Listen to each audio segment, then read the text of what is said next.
मैं ना तुम्हें पाकर बहुत खुश हूँ। मैंने ज़िंदगी में जो चाहा वो मुझे मिल गया। तुम्हारी चाहत की और तुम मुझे मिल गई। किस्मत ने हमें मिलवाया। मैं ना हमेशा सोचा करता था पता नहीं वो कैसी लड़की होगी जिससे मेरी शादी होगी। फिर तुम्हें देखा तो फिर लगा ही नहीं था कि पता नहीं तुम मेरी दुल्हन बन भी पाओगी या नहीं। तुम्हारे भैया कहीं इस रिश्ते के लिए तैयार न हुए तो मैं क्या करूँगा। बहुत सारी चिंताएं थी मन में, पर शुक्र है माता जी की कृपा से, माँ दुर्गा भवानी की कृपा से नवरात्रों में ही तुम्हारे भैया ने इस रिश्ते के लिए हाँ कर दी। तुम्हें पता है कई सालों तक मैंने माता जी का व्रत किया था और मैं अन्न नहीं खाता था और मैं माता की भक्ति किया करता था। हर नवरात्र में यही सोचता था कि मुझे एक अच्छी सुंदर और संस्कारी पत्नी मिल जाए। इसके लिए मैंने माता से बहुत प्रार्थनाएं की थी। तुम जानती हो जिंदगी में एक सही जीवन साथी का होना ना बहुत ज़रूरी होता है। अगर वो ना होना तो ज़िंदगी बर्बाद हो जाती है। देखा है मैंने लोगों को रोते हुए, इसीलिए चिंता किया करता था। पर माता की कृपा से तुम मुझे मिल गई और देखो आज वो दिन भी आ गया जब तुम हमेशा के लिए मेरी हो चुकी हो। अब अपनी शादी की इस पहली रात तुम जो चाहो वो मैं तुम्हें देने को तैयार हूँ। मांग लो तुम्हें क्या चाहिए। आज मैं तुम्हें मना नहीं करूँगा।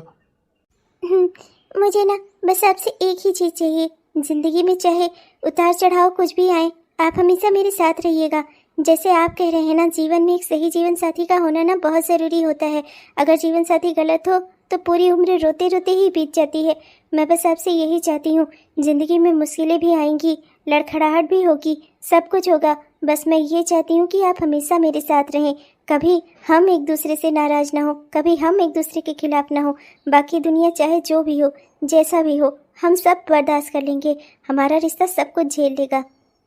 ठीक है, वादा करता हूँ तुमसे जिंदगी में चाहे जितनी भी मुश्किलें क्यों ना आए कभी तुम्हारा साथ नहीं छोड़ूंगा। हमेशा तुम्हारे साथ रहूंगा। मैं भी आपसे वादा करती हूँ, चाहे कितनी भी मुश्किलें क्यों ना आए, चाहे जितनी भी मुसीबतें क्यों ना आए, हम हमेशा साथ में रहेंगे। मैं आपका हाथ कभी नहीं छोड़ूंगी।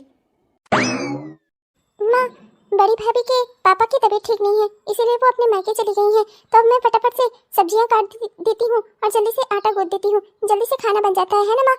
हाँ हाँ बेटा, जल्दी कर ले। और अभी नई नई दुल्हन भी घर आई है, पता नहीं कब उसे भूख लग जाए और कहे कि पहले दिन ही ये लोग मुझे भूखा मार डाल रहे हैं, खाना भी नहीं दे रहे हैं। चल बेटा, जल्दी जल्दी से हाथ चला अपने। नमस्ते मम्मी जी। गुड मॉर्निंग रिया। गुड मॉर्निंग भाभी, गुड मॉर्निंग।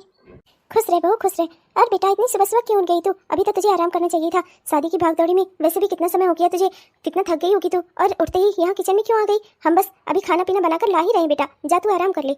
अरे नहीं नहीं मम्मी जी, मुझे आए हुए तो यहाँ 2 दिन हो गए हैं। और वैसे भी मुझे पता है बड़ी भाभी के पापा बीमार है, इसीलिए वो अपना मायके चली गई हैं। तो ले देकर घर में काम करने वाला कोई नहीं है, तो हम सब अगर मिलजुल कर काम करेंगे तो अच्छा रहेगा ना माँ जी। मैं इस तरह से बैठ कर खाऊँ और आप दोनों काम करें तभी तो मुझे ठीक नहीं लगेगा। लाइए माँ जी, मैं भी कुछ करवा लेती हूँ। अरे नहीं नहीं बहू, हम दोनों हैं ना, तू नहीं आई थी तभी तो इस घर में काम होते थे ना, हम माँ बेटी मिलकर कर लेते थे। तू जा आराम कर। नहीं मम्मी जी, आराम करने की उम्र तो आपकी है, काम करने की तो हमारी है, हम कर लेंगे। आप जाइए, आप आराम करिए। देख रही है रिया, इसे कहते हैं संस्कार। मेरे अभिमन्यु ने ना हीरा चुना है, हीरा। हाँ माँ हाँ। अच्छा माँ, अब आप जाओ, मैं और भाभी मिलकर नाश्ता और खाना दोनों बना लेंगे। अब आप जाओ। जीती रहे मेरी बच्ची, भगवान तुझे हमेशा सुखी रखे। भाभी, आपने अपने भैया और भाभी से बात की? दोनों कितने अकेले थे, कितना दुखी हो गए थे आपके यहाँ आने से। तो भाभी आपने उन लोगों से बात की? आपको बात कर लेनी चाहिए था भाभी। हाँ सो तो है, मैंने बात कर ली है अपने भैया से भी और भाभी से भी। अब ठीक है दोनों।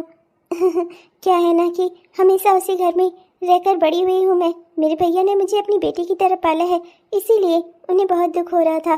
दुनिया का हर भाई अपनी बहन को अपनी जान से ज़्यादा चाहता है, जैसे तुम्हारे भैया हैं, तुम्हें जान से ज़्यादा चाहते हैं। ओह भाभी, चलो अब चल के जल्दी जल्दी से नाश्ता और खाना बना लेते हैं, वरना अभी भैया को ऑफिस जाना होगा तो बेकार में ही खाली पेट अगर वो चले गए तो आप ही कहोगी मेरे पति को खाना नहीं खिलाया पहले ही दिन मेरी ननद ने। हाँ लाओ, सब्जी निकाल लाओ, जल्दी जल्दी से तुम सब्जियां काट दो, तब तक मैं आटा लगा देती हूँ। 6 महीने बाद। अरे सुमित्रा, कब से आकर स्टेशन पे गाँव पे खड़ी थी, मैं इधर उधर देख रही थी। तुम्हें फोन भी किया था, बताया भी था कि आज मैं आ रही हूँ। तो क्या किसी बेटे को मुझे लाने के लिए नहीं भेज सकती थी? अभिमन्यु और अभिषेक दोनों कहाँ पर हैं? दोनों में से एक भी मुझे लेने नहीं आ सकता था? हाँ अरे दीदी माफ कर दीजिए, क्या करूँ, मैं बता तो रही हूँ। अभिमन्यु अपना काम से गया था और अभिषेक भी अपना ऑफिस गया हुआ था, कोई बच्चा था ही नहीं घर में जिसे भेज देती आपको लानी, मैं बस खुद ही निकलने वाली थी, उससे पहले आप खुद ही आ गई। हाँ, चलो छोड़ो, अब रहने भी दो सफाई देने को, बस बहुत हो गया। जान गई मैं तुम लोगों के दिल में मेरी कितनी अहमियत है। अरे नहीं दीदी, ऐसा कुछ नहीं है। अरे मौसी, अब जाने भी दीजिए ना, गुस्सा थोक दीजिए मेरी प्यारी मौसी, मेरी लाडली मौसी। चुप कर, अपनी मौसी को मत बरगला, मैं अच्छे से जानती हूँ बच्चों के कहे सुने में आ जाती हूँ, उसका ये मतलब नहीं है कि तुम लोग मुझे जो मन करेगा वो कटवाओगे। चलो हट, रास्ते से हट मेरे, चल बैठने दे मुझे। एक तो वैसे भी गांव से पैदल पैदल चल के आ रही हूँ मैं, ऊपर से यहाँ भी आकर खड़ी हुई हूँ, कब से किसी ने बैठने तक को नहीं पूछा। और वो तुम्हारी नई बहू, वो कहाँ पर है? वो महारानी के दर्शन नहीं होंगे क्या? उनके दर्शन के लिए अपॉइंटमेंट निकाल कर आना पड़ेगा क्या घर में? हाँ? अरे नहीं नहीं दीदी, ऐसा कुछ नहीं है। बहू, ये तुम्हारी बड़ी मौसी है, चलो इनका आशीर्वाद ले लो। प्रणाम मौसी जी। खुसरे नहीं कहूंगी मैं, न सर पे दुपट्टा है न शादी का एक भी चिन्ह लगा रखा है इस लड़की ने। अरे इतना भी क्या मॉडर्न जमाना आ गया है, 6 महीने में ही सब कुछ भुला दिया तूने। न सर पर पल्लू है न तो कुछ और। अरे घर में तेरे ससुर है, जेठ है, ऐसे ही घूमती रहती है। वाह सुलोचना, अपने घर में तो तूने कोई संस्कार ही नहीं दिए हैं। अब खड़ी क्या है मुंह बनाकर? जा, बाहर मेरा बैग पड़ा है, उठाकर लेकर उसे अंदर जा, समझी? अब मुंह बनाकर यहाँ खड़ी है क्या? मुझे शकल मत देख। जी जी मौसी जी, अभी ले जाती हूँ। अरे ओ दीदी, जाने भी दो, बस मत गुस्सा करो, बेचारी बहुत अच्छी है, सीधी है, संस्कारी है। अरे मुझे कोई काम नहीं करने देती, दिन भर घर में मेरे आगे पीछे लगी रहती है, मेरी बहुत सेवा करती है, बहुत अच्छी बहू है ये। मेरे अभिमन्यु की पसंद है, अभिमन्यु ने खुद इसे पसंद किया था और हमें तो बस बताया था उसने कि इससे शादी करनी है उसे। और ये हमारे घर में जब से आई है ना, इसने मेरी बहुत सेवा की है। तो ना शुरू से ही पागल है। अरे अभिमन्यु जैसा लड़का, मेरा हीरा जैसा, उसको इतने सस्ते में निकाल दिया तूने।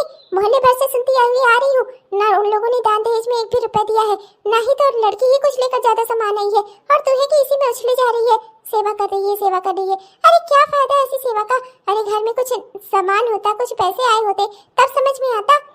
अरे दीदी, मुझे कुछ नहीं चाहिए, जैसे तैसे इस घर में सब कुछ है, क्या जरूरत ज्यादा सामान की, ज्यादा रुपए पैसे की? मेरा लालच इतना बड़ा नहीं है, जैसे घर में जो है उतने में ही सब एडजस्ट कर रहे हैं, उतने में ही ये भी रहेगी। वैसे भी बेचारी बिन माँ बाप की बच्ची है, इसके भाई और भाभी ने ही इसे पाल पोस कर बड़ा किया है, दोनों से जितना हो सकता था उतना उन दोनों ने किया है दीदी। अरे मोरे राम, हद तेरी की भला करे। अरे सुलोचना, पागल हो गई है क्या? ऐसे ही किसी अनाथ लड़की को उठा लाई, ले आकर अपने घर की बहू बना लिया तूने? तेरा दिमाग खराब है क्या? अरे सोचना तो समझना तो कुछ चाहिए था। क्या संस्कार, क्या इज्जत, ऐसे परिवार की अनाथ लड़की उठा लाई जिसके न माँ है न बाप, क्या ही संस्कार मिला होगा उसे? बेकार होगी बिल्कुल। तो भले ही कितना संस्कारों का डिंडोरा पीट दे, मैं तो जानती हूँ ना। अरे उसके भाई भाभी ने सोचा होगा थोड़ा बहुत कुछ देकर किसी तरह निपटा दे लड़की को और पीछा छूटे उससे। अब पूरी जायदाद पर अकेले कुंडली मारकर बैठे होंगे। अरे मैं तो कहती हूँ तू इससे कुछ दहेज नहीं निकाल पाई तो कम से कम इसे इतना सिखा दो कि जाए अपने मायके से कुछ लेकर आए। समझ रही है मेरी बात? अरे अब तो शादी हो ही चुकी है, हमारा लड़का तो खराब हो ही गया ना, हमारा लड़का तो चला ही गया, तो अब कम से कम इससे जो निकल सकता है वो तो निकलवा ले। अरे इसके माँ बाप का भी तो हक है वहाँ पर, और वो इसके भाई भाभी कुंडली मारकर पूरी जायदाद पर बैठे हैं और तू यहाँ बस मुस्कुरा। जितना हो सकता था उन्होंने किया, पागल कहीं की। ये तेरी लड़की है ना, इसके बारे में भी सोच, इसका क्या करेगी तू? तेरा बड़ा बेटा तो अपनी बीवी को लेकर अलग हो जाएगा, एक दिन तेरा छोटा बेटा भी अपनी बीवी को लेकर अलग हो जाएगा। वो तो पहले से ही अपनी पत्नी के काबू में है, जो अपने मन की बीवी लेकर आया है वो कल को तो तुमसे अलग हो ही जाएगा। तब इसका सोच, इसकी शादी कैसे करवाएगी तू? ना कहीं दान दहेज ले रही है, ना ही तो तेरे पास रुपए पैसे बचे होंगे कुछ, मेरा जहाँ तक ख्याल है। तो एक बात तो मुझे बता, इसकी शादी कैसे करेगी, क्या करेगी इसके लिए? हाँ, अभी भी कुछ नहीं बिगड़ा है, इस लड़की से जितने पैसे हो सकते हैं ना उतने पैसे निकलवा, अभी भी कुछ नहीं बिगड़ा है। अरे वहाँ पर इसका हक हिस्सा है, इसका भाई भाभी इसके हक हिस्से पर कुंडली मारकर बैठे हैं, और तू क्या चाहती है? तुझे जितना मिल गया बस उसी में संतोष कर ले तू। अरे कल को जब अपनी बेटी की शादी करेगी ना, तब उसके ससुराल वाले थोड़े में संतोष नहीं करेंगे, तब तुझे पता चलेगा। पर दीदी, मेरे कहने से वो भला अपने घर से हक हिस्सा क्यों मांगेगी? और मैं जानती हूँ ना, ये भाई बहन भाभी में आपस में बहुत प्यार है, ये कभी उन लोगों के खिलाफ नहीं जाएगी, कभी 1 भी रुपया नहीं मांगेगी वहाँ से। मैं क्या करूँ? अरे पागल, ऐसे कहने से ही थोड़ी चली जाएगी। अरे तुझे कुछ करना पड़ेगा, तब हो जाएगी अपने भाई भाभी से अपना हक हिस्सा लेने। बेवकूफ नहीं तो, एक तो मैं तो होती तो मुझे ये सब पता होता तो मैं बिना दान दहेज वाली लड़की से तेरे बेटे की शादी होने ही ना देती, और हो रही थी ना तो मंडप में ही उसके भाई से घर का आधा हिस्सा इसके नाम करवा लेती लड़की के। अरे कुछ तो हाथ आता हमारे, और तू है कि सब कुछ छोड़ के उसके भाई से जितना हो सकता था उसने किया। बस एक टीवी फ्रिज कूलर में इसी में संतोष कर लेना तू। ठीक है दीदी, आप जैसे बोलो, अब मैं वैसे ही सब कुछ करूँगी।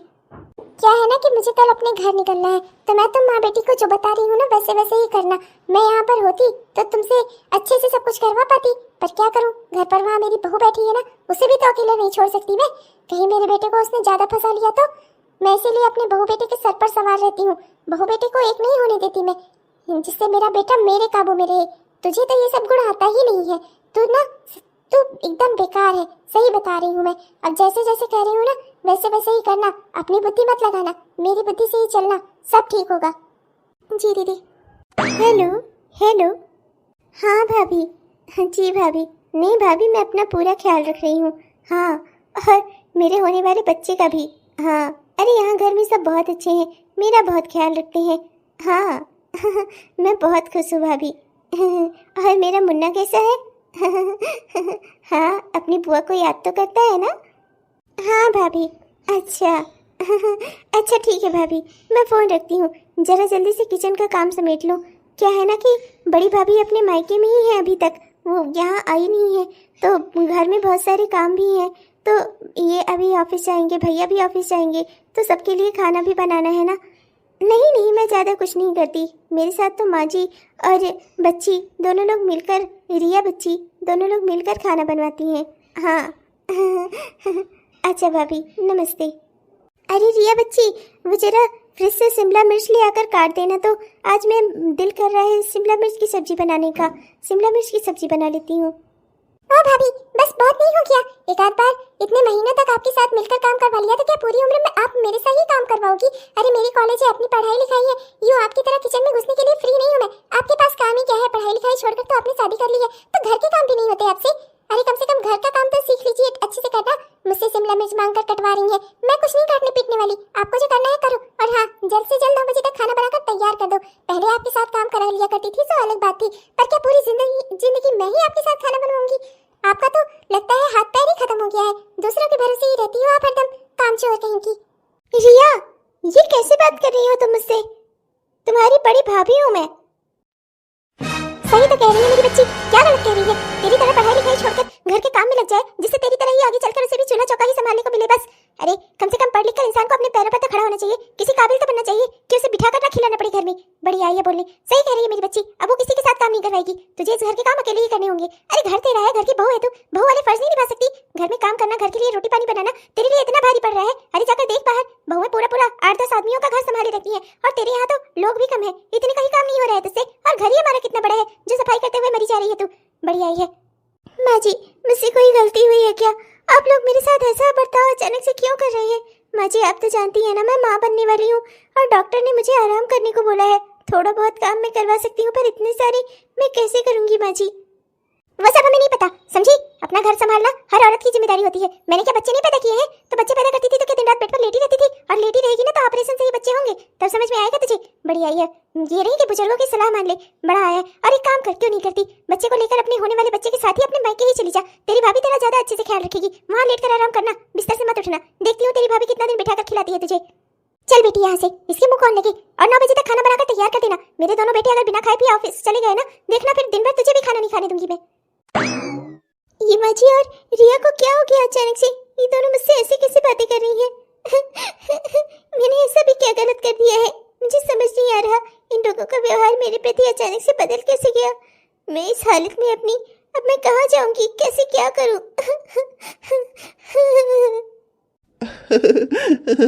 क्या मस्त रील है ये। ये लड़की कितना अच्छा डांस करती है। हाँ, वाह, जस्ट अमेजिंग।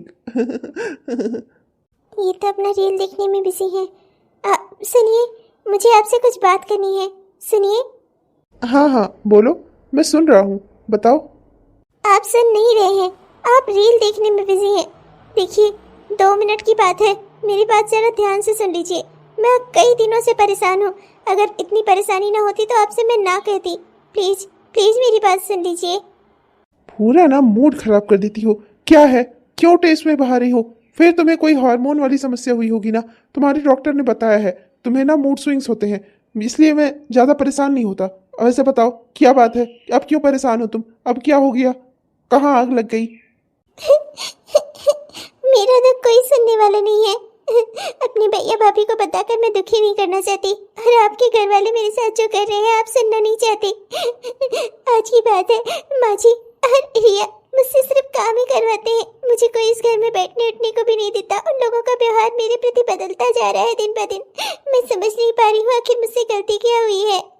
आप लोग मेरे साथ इतना रूखा व्यवहार क्यों करते हैं? रिया और माँ जी की बात तो और है, पर आपके पास भी समय नहीं होता मुझे देने के लिए, मेरी ओर देखने के लिए।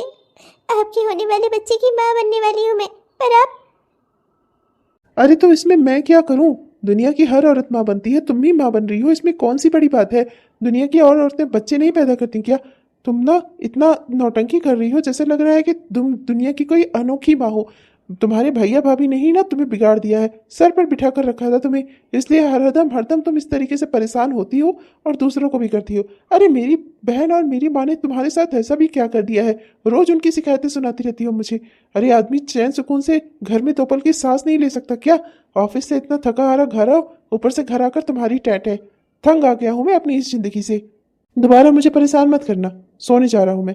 रील तो अब देख नहीं सकता, मोबाइल देखने से ही मूड उखड़ गया मेरा।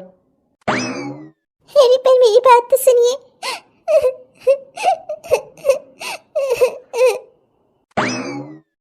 भाभी मैं क्या करूं, उस घर में मेरे साथ ऐसे ऐसे हो रहा है। भाभी वो लोग पता नहीं क्यों अचानक से बदल गए हैं, और ये तो इतना बदल गए हैं इनके पास मेरी बात सुनने तक का समय नहीं होता। भाभी मैं माँ बनने वाली हूँ, पर इस घर में मेरी किसी को कदर नहीं है। मैं क्या करूँ भाभी? भाभी मैं यहाँ इसीलिए आई हूँ, आज मैं भैया से बात करूँगी। भैया मेरे ससुराल वालों से बात करें। देख मैं जानती हूँ तेरे ससुराल वाले तेरे साथ अच्छा नहीं कर रहे हैं, पर ये भी तो सोच, तेरे भैया को बोल दिया और तेरे भैया ने कहीं ससुराल वालों से तेरी बात की और कुछ ऊंच नीच हो गई तो फिर क्या होगा? तो सोच, तेरा होने वाला बच्चा इस दुनिया में आने से पहले ही बिन बाप का हो जाएगा। मैं ये नहीं चाहती बेटा। देख तो मेरे लिए मेरी बेटी जैसी है, इसलिए तुझे सलाह दे रही हूँ। ससुराल हमेशा एक जैसा ही रहे, ये अच्छा हो ये जरूरी नहीं होता। ससुराल की रंग हमेशा बदलते रहते हैं। सास और ननद का क्या है, ननद के लिए तो वैसे भी क्यों परेशान होती है, आज नहीं तो कल उसकी शादी होगी, विदा हो ही जाएगी।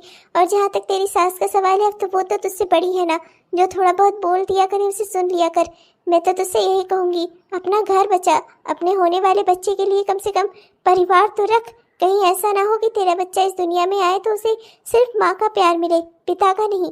मैं तो बस यही कहूँगी बेटा, अपने भैया से कुछ भी कहने सुनने से पहले इन सब बातों को अच्छे से सोच ले, क्योंकि अगर एक बार तूने अपने भैया से कुछ कह दिया तो फिर मैं उन्हें रोक नहीं पाऊंगी। भाभी मैं क्या करूं? सही वक्त का इंतजार करो सपना बच्ची, सही वक्त का इंतजार करो, सब ठीक हो जाएगा। यही इंतजार ही है हम औरतों के पास, जो हमें हिम्मत देता है, ताकत देता है। यही एक शब्द है जो मैं तुम्हें कह सकती हूँ। खुशियाँ आने का इंतजार करो, अपनी जिंदगी में सब ठीक होने का इंतजार करो। हम मजबूर औरतों के पास सिर्फ एक यही रास्ता होता है।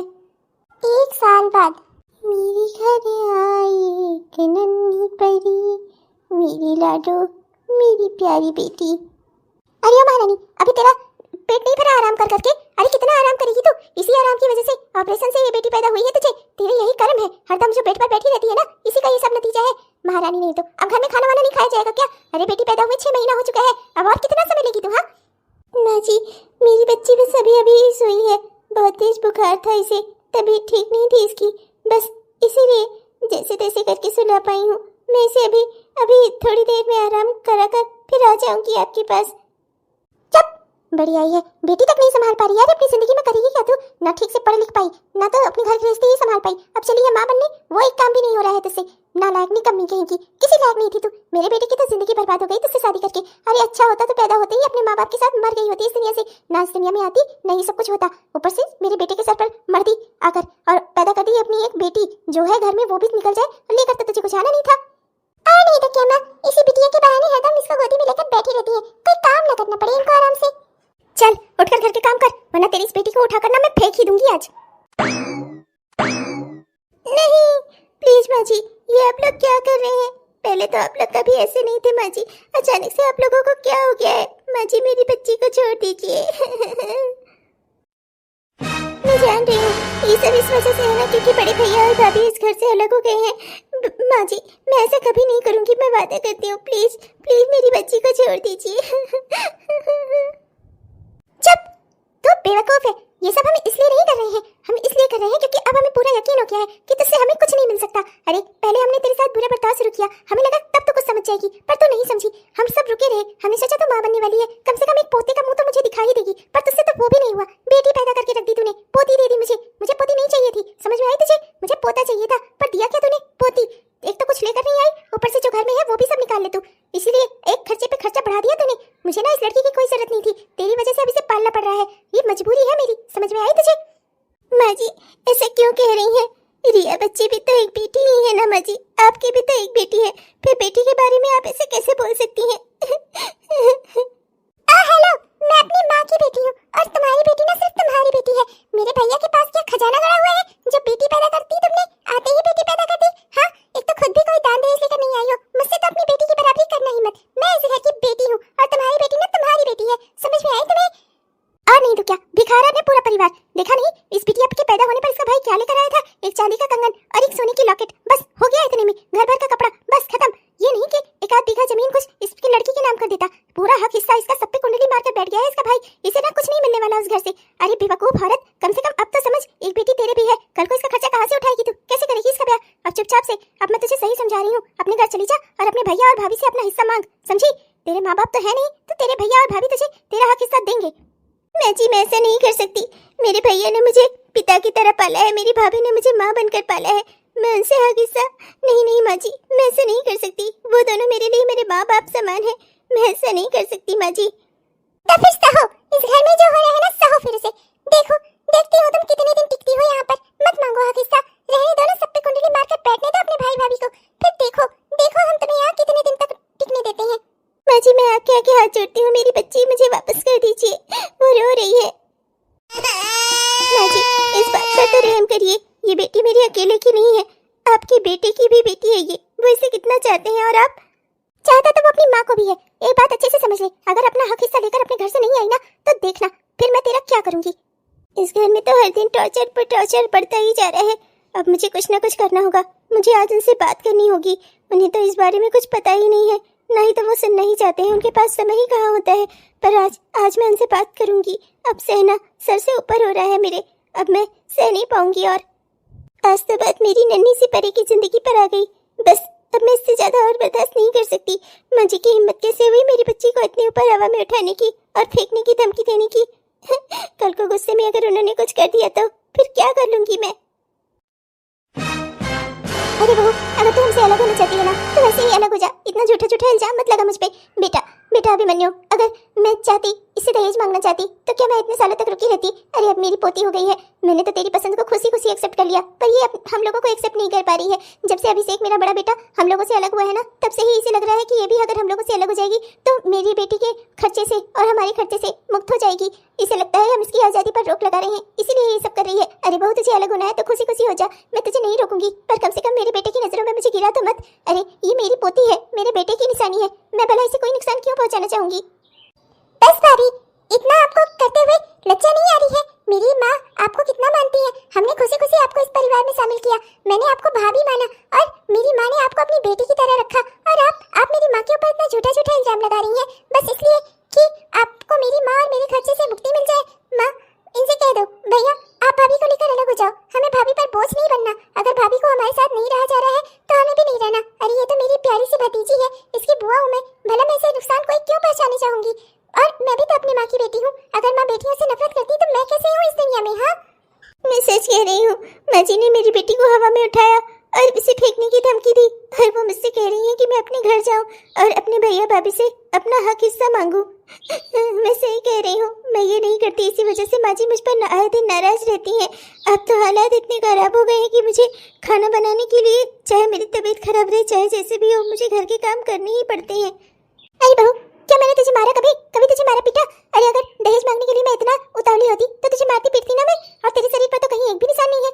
अरे घर के 2-4 काम बता देती हूँ तो बहू नहीं बेटी समझकर बताती हूँ, अपनी बेटी को भी तो बताती हूँ। अगर तुझे मेरा बताया हुआ काम इतना ही बुरा लगता है तो बता देती, मुझे मना कर देती। अरे तेरा जोर जबरदस्ती करके तुझसे थोड़ी ना काम करवा लेती मैं। तूने तो मुझे मेरे बेटे की नजरों में ही गिरा दिया। मैं तो अपने बेटे के सामने भी खड़ी होने लायक नहीं रह गई। चल बेटी, चलते हैं यहाँ से। मैं तुझे अकेले कमा खिला लूंगी, कोई दिक्कत नहीं है।